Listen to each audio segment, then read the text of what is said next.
आज 28 फेब्रुवारी राष्ट्रीय विज्ञान दिन।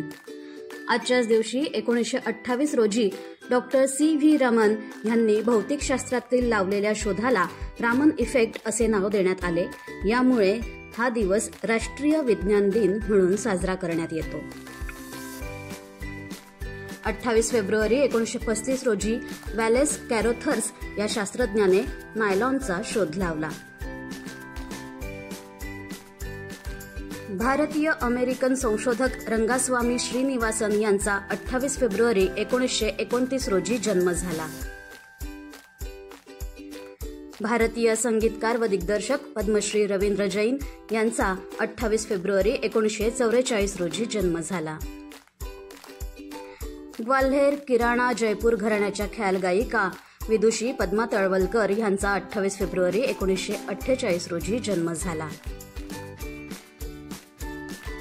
स्वतंत्र भारताचे पहिले राष्ट्रपती भारतरत्न राजेंद्र प्रसाद यांचे 28 फेब्रुवारी 1963 रोजी निधन झाले।